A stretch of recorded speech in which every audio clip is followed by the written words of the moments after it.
I just want to briefly say thank you for coming today. I know a lot of you have been staying up late and doing a lot of fun stuff for Fashion Week. My name is Michelle Martel, and I'm the Director of Programming and Membership for BlakeSt, which is a new members club that's focused on wellness. And we like to think about wellness kind of in three concentric rings of value. How do we help you be your personal best? How do we help people connect with each other and support camaraderie? And how are we part of the greater good, part of the ecosystem both here in Northwest Arkansas and really around the world? And so the reason we're delighted to have Gabrielle Korn here today is because this is about doing some of those things, right? So we're going to learn something about ourselves, we're going to learn something about Gabrielle, we're going to work together, and we have a fun little creative project for all of you to engage in.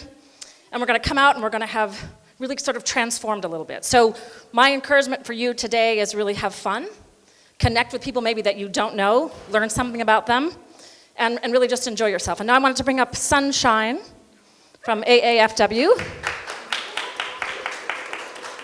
Thank you so much, Michelle. Thank you so much, Gabrielle.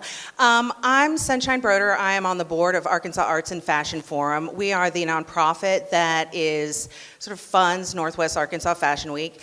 What we do is we raise money so that all of the designers that get to put their wares on the runway don't have to pay for that, because it's expensive, and we want them to be able to have this amazing opportunity. We also have an amazing, we have been given a grant by the Walton Family Foundation.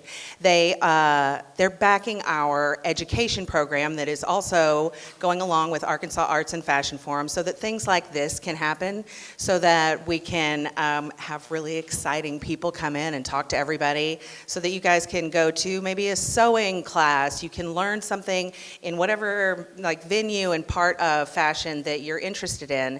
And that is sort of Arkansas Arts and Fashion Forum, and it sort of holds the hand and sort of cradles Northwest Arkansas Fashion Week. And thank you so much, Michelle. And thank you, Gabrielle. Thank you, Sunshine, and thank you, AAFW. Put on the cool Warby Parkers.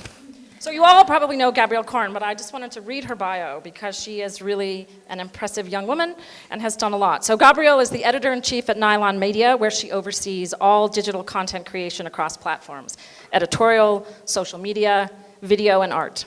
Gabrielle joined Nylon in 2014 as a senior editor and has held a slew of different positions before she became editor-in-chief in September of 2017. She's Nylon's youngest ever editor-in-chief. Yay. Yes, absolutely. So I love all the young girls who are in the audience, and all of us, we can all be inspired. Under her leadership, Nylon has become a fully digital brand with an ever-growing audience and 20 to 30 pieces of original, thought-provoking beauty, fashion, music, and entertainment content daily. Prior to Nylon, she was the beauty editor at Refinery 29, working on beauty content during a period of explosive traffic growth and working to expand the brand's concept of what beauty means to the millennial reader. Before that, she worked in queer and feminist media. Of course, I stumble on those words. Let's try it again. Before that, she worked in queer and feminist media, holding editorial positions at Autostraddle and On the Issues magazine. She graduated from NYU's Gallatin School of Individualized Study with a concentration in feminist queer theory and writing. Ladies, Gabrielle Korn.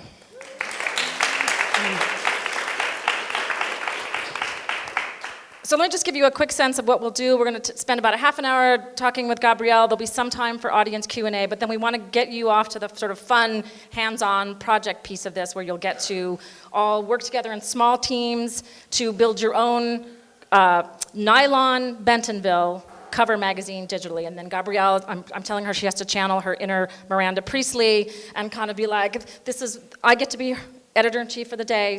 She gets to be your editor-in-chief and walk around and give comments, and then we'll have all of the content up here on this smart screen, and we'll be able to talk about it together. So that's our fun stuff. I'll be so nice. Exactly. All right, so I love reading your bio because you have done a lot and you have accomplished a lot in a very short time. So tell us a little bit about your journey to becoming editor-in-chief of Nylon Magazine. Sure. What point would you like me to start at? Where did it start? Did it start like you were 3 and you're like, I'm cutting out things from a magazine? And yeah, well, it didn't. I've always loved writing, and I've always wanted to be a writer, and I didn't really have a vision for what that could look like, because I think people think that writing isn't a career. So when I was at NYU, I just kind of studied things that I was interested in. I loved feminist theory, I loved learning about activism, and that led me to a series of like really weird internships. I was at AM New York, which is a free subway magazine. I was at a record label, and then I ended up at a book publishing company called the Feminist Press. And I got really lucky because even though I was graduating into the recession, one of the Feminist Press authors was this woman who owned her own magazine that she published in the basement of her abortion clinic in Queens. And so when I was graduating, she was looking for an editorial assistant, and I needed a job. So I had a job in publishing before I graduated, and I started working for her, and it was an amazing learning experience because we were basically coding the magazine online in Dreamweaver. So I learned how to code. I learned about digital media, and I learned that I really didn't want to be at a feminist journal because it really felt like preaching to the choir. Like it was such a kind of insulated community, and it was like the same people writing and reading and going to the events, and I just felt like, this is great, everyone has these politics, but like what I want to do is a little bigger than that. So I left to try to do freelance writing, and that was very hard. I was just kind of taking whatever paying writing gig I could get. So I was recapping True Blood every week. And I had to do it that night, so I would watch the episode and then I would stay up until 5 in the morning recapping it and get like $50 the next day. And I was like, yes, I'm a paid writer. And like writing press releases, just kind of anything I could get my hands on. And then finally, I applied for a contributing editor part-time position at autostraddle.com, which, if you're not familiar, is the world's biggest independent lesbian blog. And I got a gig there writing a column about fashion. And I've always been someone who loves fashion and loves beauty. But it didn't occur to me that that's a job for someone like me because you don't see a lot of queer women in those jobs. You don't see a lot of people who don't look like models in those jobs. So I thought that by writing about fashion for other queer people, that would kind of be a way to, subvert the system. And then my writing for AutoStraddle got me noticed by Refinery29, and I was hired as a beauty assistant. And that was another really lucky timing thing because about 2 months after I started, they shifted strategy, and the beauty department when I started had been responsible for about 3 to 5 stories a day. And all of a sudden we had to do 20. Wow. And I was the youngest and the thirstiest, so I just started writing and writing and writing, and I was doing about 10 stories a day. And I also had a very specific vision for what I thought the beauty content could be because they were really approaching it from this traditional, aesthetics-only, product-driven, hair inspiration roundup. And I was like, you guys, there's so much more here. Beauty is what connects women, whether you have no beauty routine or the longest beauty routine, that's still something, and it speaks to, I love that I can turn to you guys.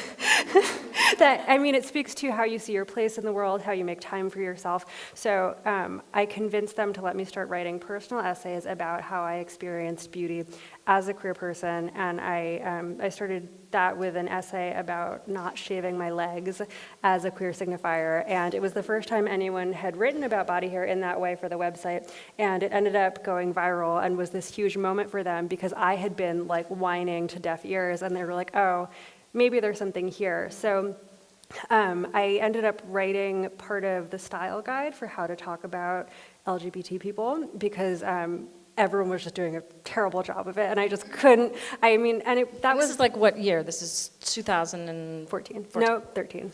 Yeah, 2013, which wasn't that long ago, but was also a very different time in digital media because people weren't really bridging the gap between identity politics and aesthetic content, and that's really what I tried to do, and it was really successful, and I stayed there until I became the beauty editor, largely because I had been able to help turn the content into something that was deeper than products and hairstyles, which is still great and has a purpose. And then all of a sudden I got so sick of beauty and felt like if I had to write about one more mascara, I would stab myself with it. So when the opportunity came up at Nylon, I really jumped at it because it was a senior editor position working across verticals. It was supposed to be print and digital, and so I went there. And it was really scary because Nylon had never really invested a ton in their digital presence. So whereas Refinery felt like boot camp, Nylon felt like summer camp because it was like no rules, no adults, we don't know what's happening. So it was like I had to do very concrete things like set up a weekly digital meeting, create an editorial calendar, things that just weren't in place because the website served the magazine. And I had a digital director above me, and when you're second in command, I think you really end up doing the job of the director because she has to be in high-level meetings, she has to be at events, and you're there like holding everything together with your bare hands. And so that's what I did for a couple of years, and then she left and I became the digital director. And by the time she left, I had some different ideas about how I wanted to run our content. She had been an entertainment editor, so she was growing traffic with celebrity news, and that was wildly successful because celebrity news will always get you clicks and traffic. But I felt like we were losing what made Nylon special and cool. So I had the opportunity to re-strategize and become features driven, and that was like a scary 3-month traffic drop, and then it was back up. And I hired a bunch of people, some of whom had magazine backgrounds, because I really wanted to do magazine quality features for the internet. I didn't feel like there should be a difference in quality between what you put online and what you put in the magazine. And so I was doing that job when the magazine folded in September 2017, and then I became editor-in-chief. And then I had the opportunity to look at everything we were doing and figure out what I wanted to keep and what really needed to be left in the past. And one of the first things I decided to keep was the idea of covers, which is why we're working on covers today, because I felt like the Nylon cover is so iconic.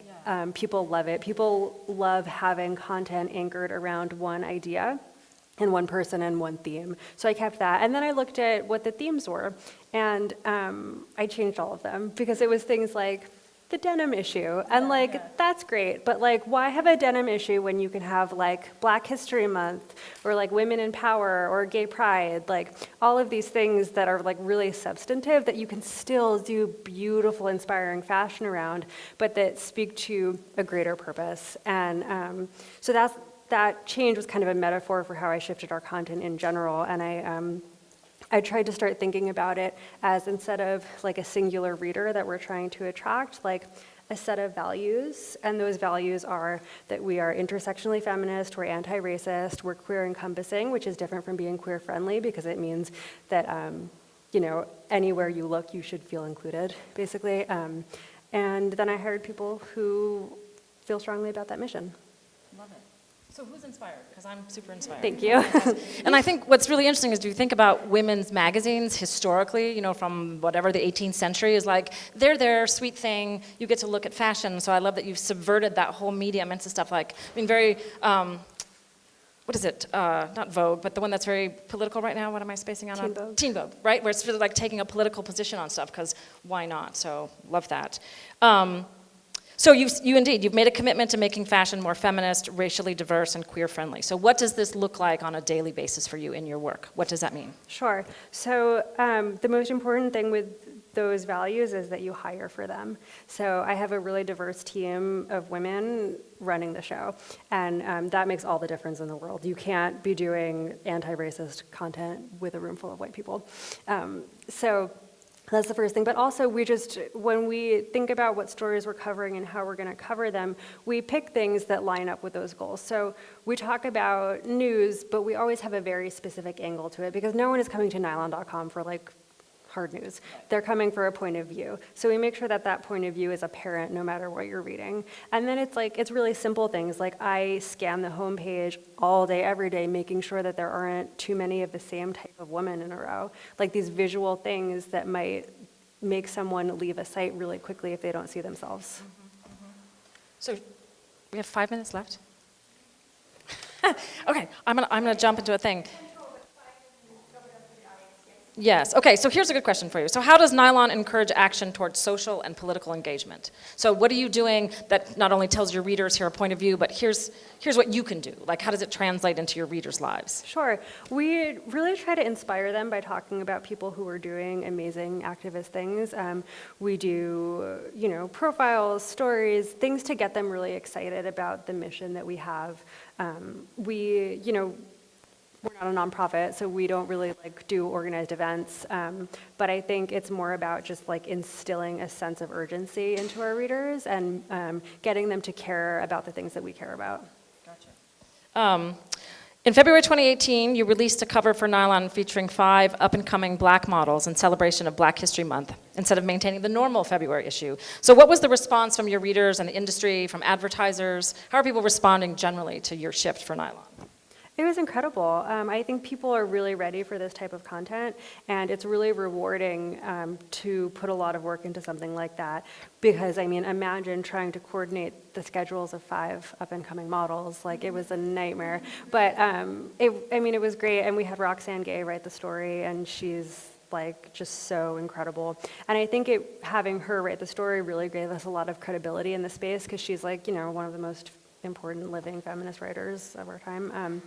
So that was great. And what's the most rewarding about having this mission is that when I talk to young people, like in college, who are readers, they say things like, Nylon has always been this like beacon of intersectionality. And I'm like, how long have you been reading it? Right, and they say like 2 to 5 years. I'm like, okay, like thanks. Awesome. Okay, what is one mistake you've made in the workplace that you hope others would avoid, or that you tell like junior people who work with you?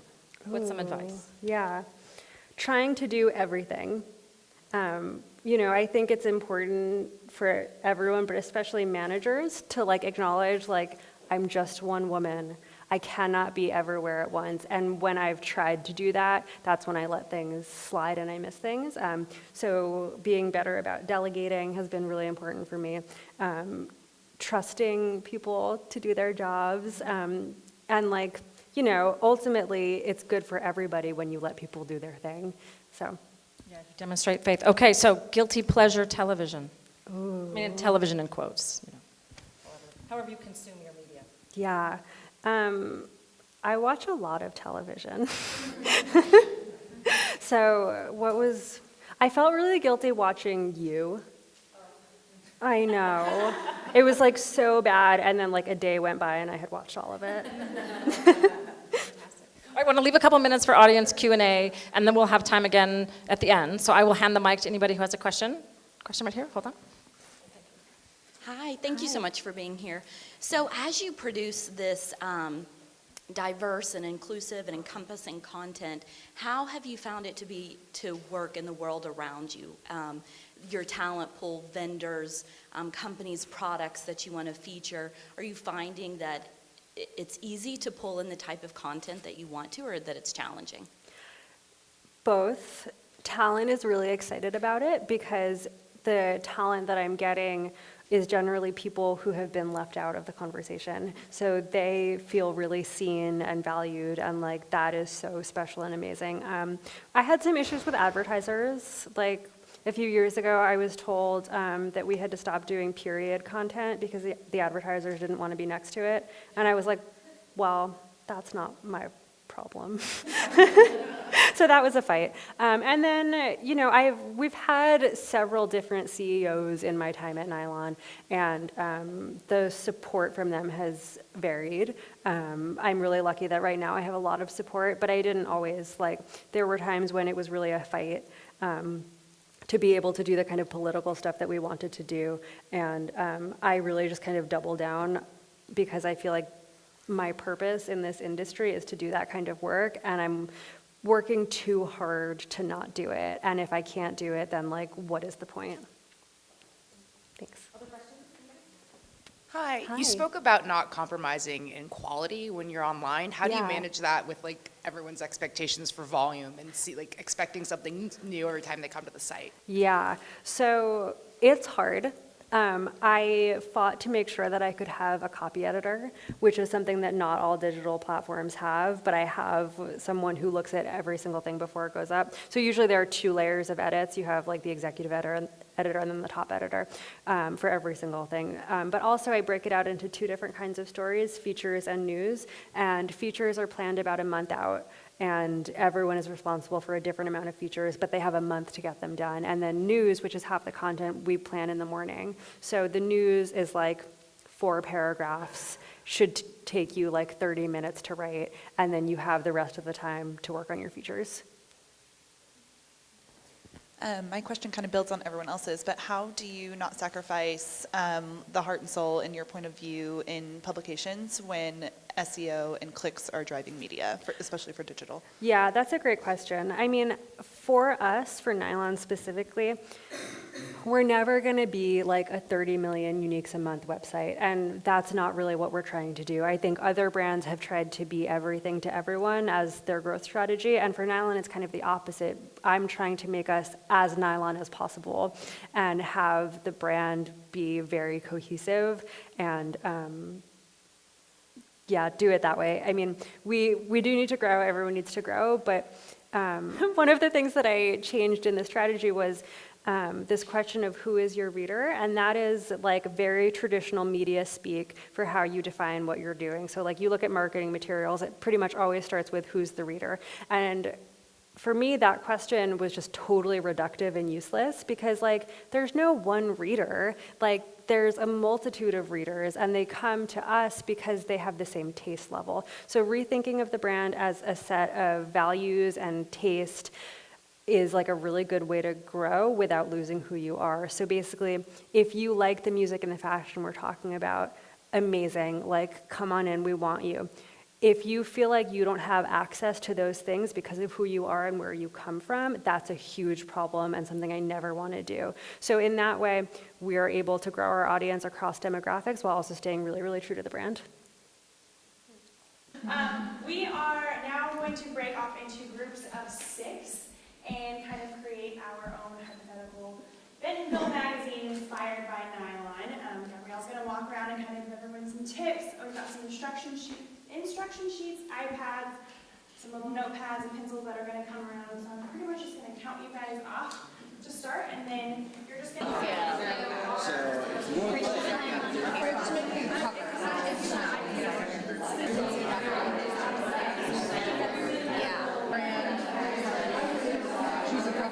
Sorry.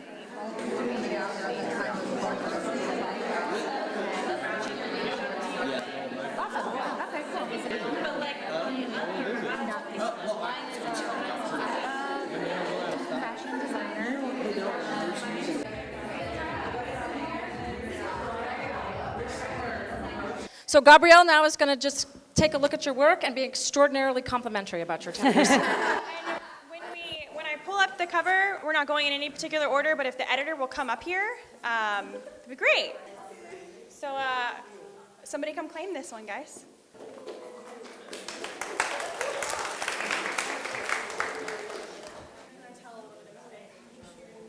Hey guys.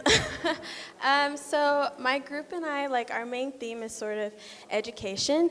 The idea spurred from us being graduation season, which is up and coming.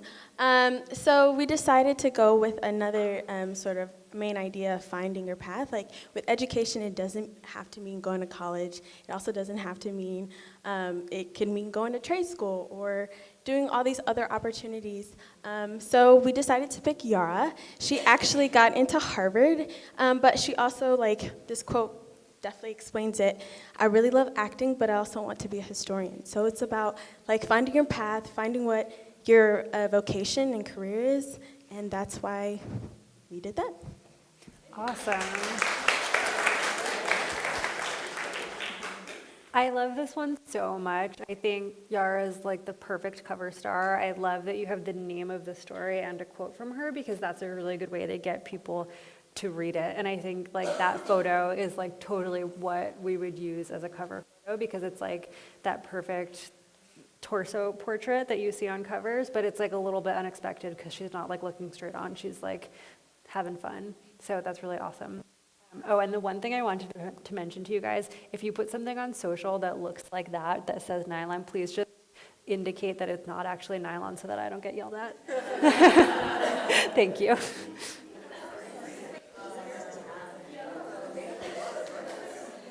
Hi. So this is our magazine. We're featuring a who wouldn't be an anonymous woman, but anonymous in the sense that not a celebrity, but someone from the military. So we thought about May, having Memorial Day, and thinking about military and beauty and like how it's been a long history of females in the military, but not necessarily getting the credit they deserve. And I mean, it was only 2 years ago that we had people in the infantry Marines. And I think 3 years ago that we got that every position in the military is now open to women. So like that's super recent. So wanting to highlight sort of that mix. So this would be someone, again, currently in the military doing really cool things, but also totally embracing her beauty.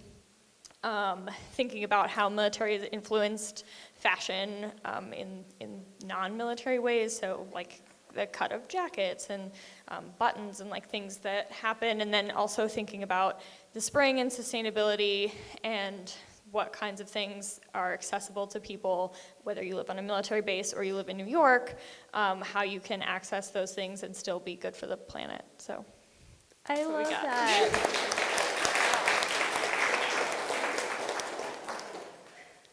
Yeah, I mean, what's so cool to me about this idea in general is that you took something really specific and opened it up to be approachable for everybody. So like, even if you're not in the military and you have no connection to it, you still want to know how military uniforms have influenced fashion. Like, that's awesome. And I hope you guys really make this. It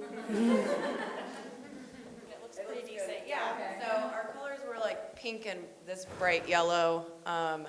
And I think we spent a lot more time kind of defining what our magazine was and who we were appealing to. So the name of the magazine is Tastemaker, and it's the flavor of Northwest Arkansas. And this month's cover for May was about breaking barriers because Crystal Bridges and Museum 21C both have exhibits that feature women who are doing really powerful things and breaking barriers, so a venture into the artistic mind. But it's an art and fashion magazine geared toward women that's like bright and striking and daring and what we're strong. So that's kind of our... Awesome. I mean, I think spending a lot of time on what your magazine is like the most important thing you can do. Yeah, we had to conceptualize it all from the very, very beginning. Yeah, so. totally. And you even had a pun, so that's amazing.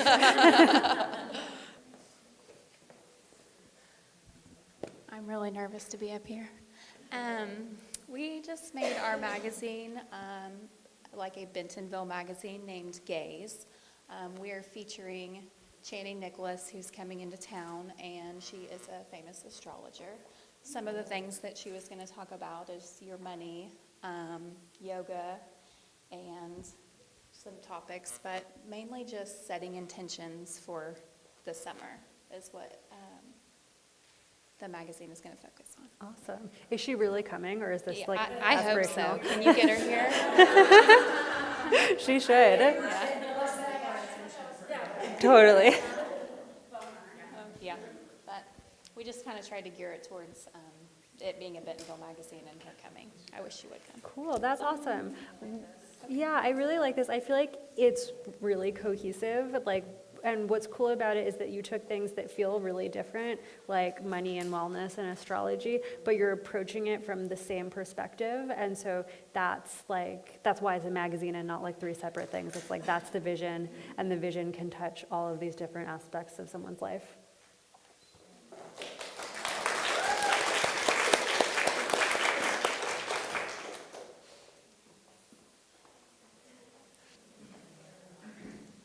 Okay, so our edition is called Boom, with the focus on the booming art scene of Bentonville, specifically around the Momentary. So as the Momentary is getting ready to open, we thought it would be neat to show the different areas around the Momentary in those specific art scenes. So we decided a mural would be the best for the cover, and then on the inside we would do features of these, or like profile features of these people, whether that be a brewer or a local chef, hill folk, a focus on textiles. And we decided not to necessarily put a face on the front, just rather focus on art itself, since art means so many different things, specifically in the city.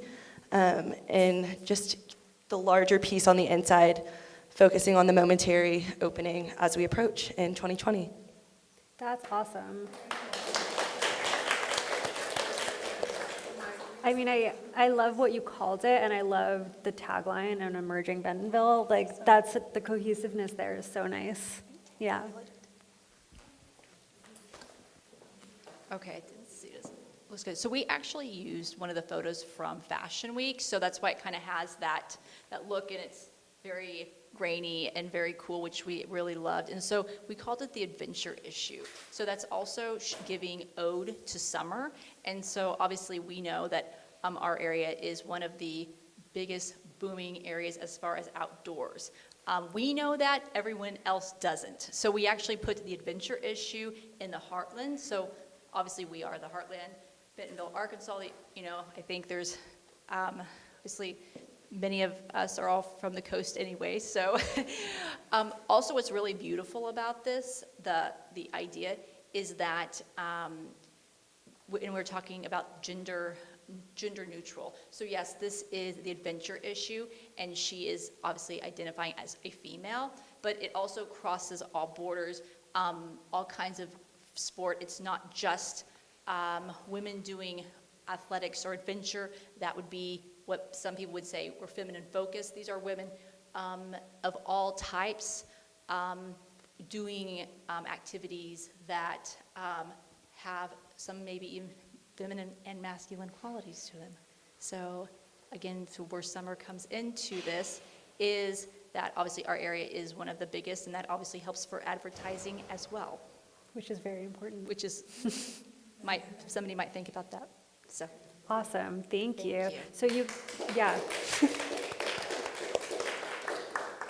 This is something we talked about when I was coming around to the groups, but my favorite thing is taking something that's male-dominated and keeping the name the same, but just having it be all women. So like, instead of saying women at adventure, just having like the adventure issue, and then just having it be all women, and like not calling it out, but letting someone discover that's what it is as they go, is like so much more of a fun experience.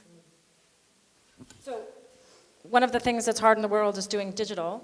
And digital's all about technology and having, you know, like ramming your head into the iPod wall of, oh my God, I didn't get that to go and it didn't deliver and all of that. So I don't know how many of you live in a world where, you know, the computer goes down or the thing didn't work or why doesn't that happen and whatever. How do you deal with that every day? You're in an all digital world. Technology's always changing. People are like, why aren't you doing AR or the next thing? What does that look like for you in that it's always tech, it's always... Yeah, I have been fighting for better technology since I started at Nylon. Like when I started, they were on like Outlook, not Gmail, and like the website was a custom WordPress, like held together with popsicle sticks and hope.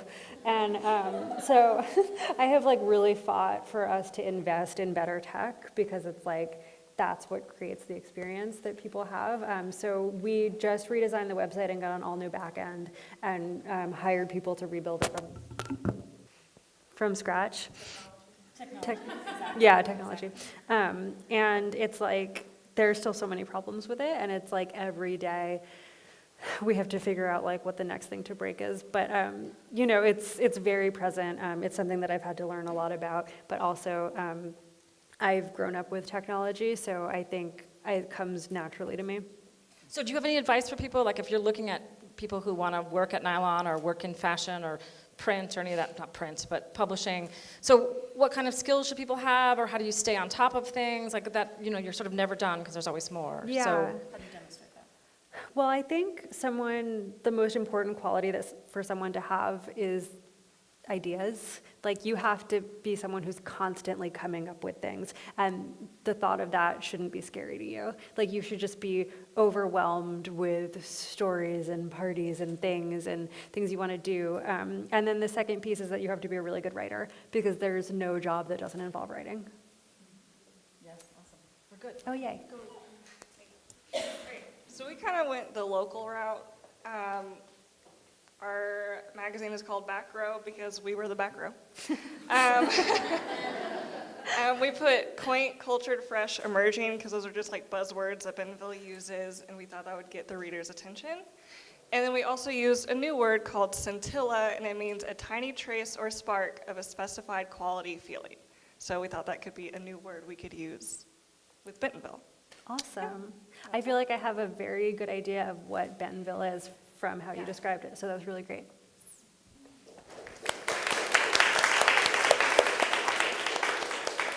Okay, now I think that was the last one, right? Okay, that was great.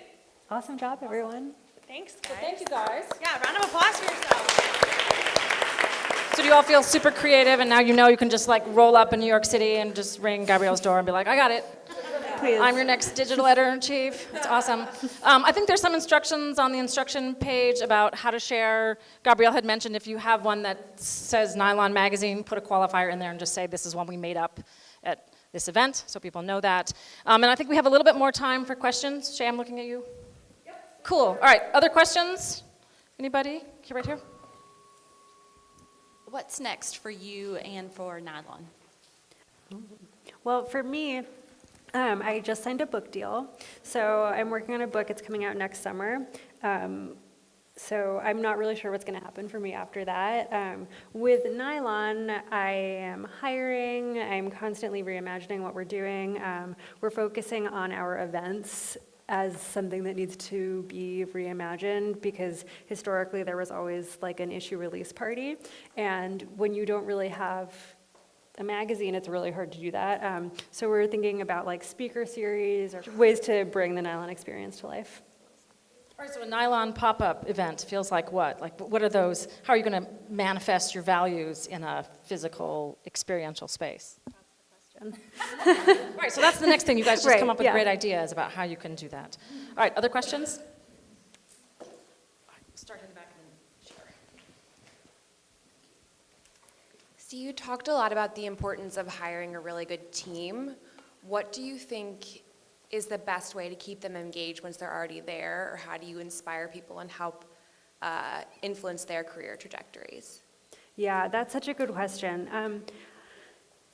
I mean, it's something I think about all the time, and I try to encourage people to like follow their gut instincts and their hearts, and I try to create their workload around what they're like organically interested in, because I've noticed that like the worst writing happens when someone isn't excited, and like that's a skill. Like it's a really specific, important skill to be able to report on something that you don't care about.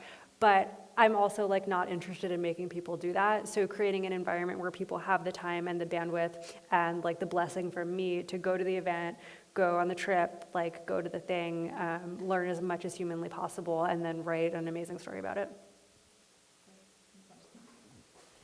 Yeah, so I think as like an entirely digital publication, you guys have a huge advantage when it comes to accessibility of media. And since you mentioned like emerging tech and trying to bring those technologies into Nylon, are you guys thinking, or how are you addressing making sure that your website and your content stays accessible to everyone? What do you mean by accessible? So like making sure that screen readers can navigate your website, and that people with vision can still read. Also making sure that as technology grows, that those who can't afford that new technology still can access and use the website well on their current devices, like things like that.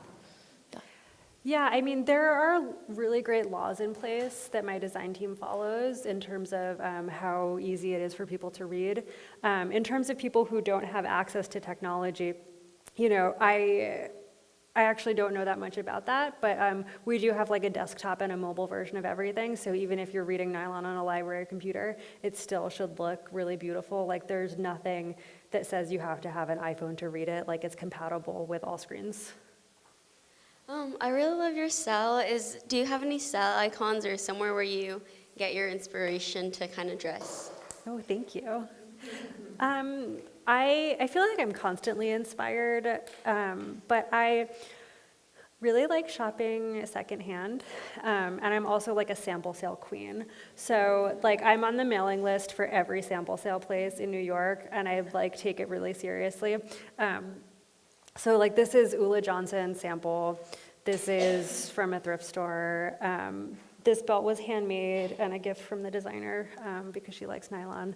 But I feel like my style just ends up being like a hodgepodge of things, because like I'm so inundated by inspiration that I kind of just cobble it together.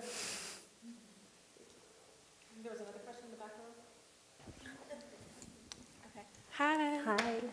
So for upcoming brands, knowing that it's like a booming thing right now for a lot of like upcoming designers and industry people for fashion, how would they go about getting into like different magazines such as Nylon and other magazines, because it is a hard field to break into?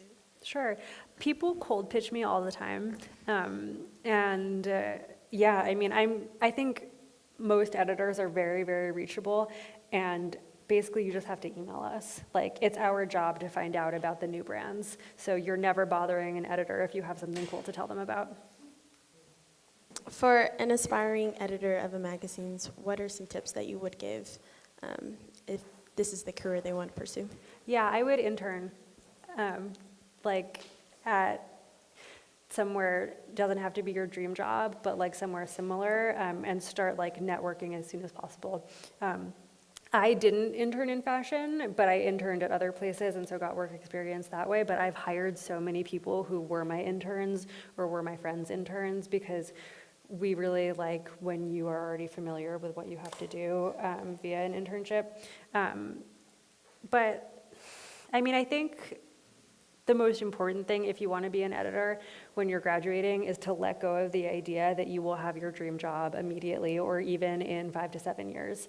Like what I hear from so many people is like, I'm graduating, this is my dream job, how do I get it? And I have to say, well, you have to do like all of these other things and learn all of these other things first. And also, like, you're not going to know what your dream job is until that point anyway, because you might become an editor and realize that you really hate it, which I've seen happen. Like, people who start out as editorial assistants at magazines, it's like a really high turnover rate for that job because you think you have this idea of what working at a magazine is like, and then all of a sudden you're like writing a news story at 8 a.m. every day and hating your life. So, you know, it weeds people out really quickly. So I think just being open to the possibility that what you think your dream isn't actually your dream is really helpful. And what about for people who aren't in New York? Like, do you have to make the pilgrimage to New York City to do it, or can you make it here and translate? Well, I don't really know about the media here. I mean, I think if you want to work in New York media, it's important to be there. You know, there are summer internship programs, things like that. So I just thought about this question when everyone's asking about hiring and all that stuff. So for people in the process of finding a job, and the reason I ask is because Nylon's so big, I'm sure you guys get applications all the time. Are you more likely to hire someone, you know, like you said, a friend or someone that's interned you before? Like, what's your best way to get your foot in the door, I guess? Like, I know you probably get, like, so many resumes. Like, what's a good way to stand out? And is there a possibility if you were just to send in a regular resume and cover letter that you would be hired? Oh, yeah, of course. I mean, I started working in media without knowing a single person in it. I didn't have any connections helping me. I just cold applied to jobs. So I really have a soft spot for other people who do that. I think it's like really brave and important. So I will always interview strangers. I never just go through friends. I don't tend to post jobs publicly because then I get like 5,000 resumes to my personal Gmail and I hate it. But I think, you know, the most important thing I look for in a cover letter email is people telling me what they love about nylon now. And that's a really good way to separate it out, because I feel like everyone wants to tell me how much nylon meant to them 10 years ago. And I'm like, well, that wasn't me. So like, I'll pass on the compliments to the people I've never met who did that. So, and I think that's the case with any magazine. Like, talk about why you love it now so that the people who are going to hire you know that you're paying attention to what your actual job is going to be. Would you recommend a writing sample, or not really? Yeah, definitely. I mean, I think having clips always helps. And I think, yeah, I mean, totally. Like, freelance writing is an amazing way to get your foot in the door. And you can do that just by pitching editors out of nowhere. Yeah. With print media dying and you guys transitioning to digital, to remain sustainable, how do you internally structure to remain sustainable as possible for nylon? Financially? Well, more so like, I mean, do you still have the traditional positions in media that you, like associate editor, things like that? Do you mostly rely on freelance? Do you have mostly the same media structures as print would? I see. Definitely not. And I mean, what's so fun about my job is that every job I oversee is a job I made up.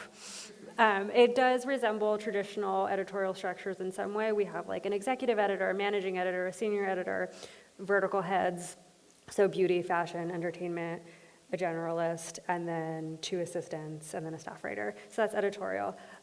But then I have 2 social media editors, and then I have 4 video people, and then I have 2 graphic designers, and we kind of all work together within that. So, you know, it's traditional and it's not traditional because the jobs we're doing didn't exist 10 years ago. Great. All right, we're going to call it a wrap. We're going to say thank you to Gabrielle for coming and Thank talking you. to us. And being the best editor-in-chief of all of these fantastic magazines. So again, I hope you guys are really proud of yourself because this all was amazing. And everybody came together with such an incredible point of view and articulated it and made it beautiful, so good job. Again, please feel free to share. We handed out survey cards, so if you have a chance, fill out the survey. You can leave it on your chair and we'll collect it. We'll be hanging out a bit in the lobby. If you didn't get a cookie, I highly recommend it because they're fantastic. I have 2 in my purse right now. But again, thank you very much. Thank you, Gabrielle. Have an awesome fashion week, avant-garde tonight, and then the after party at the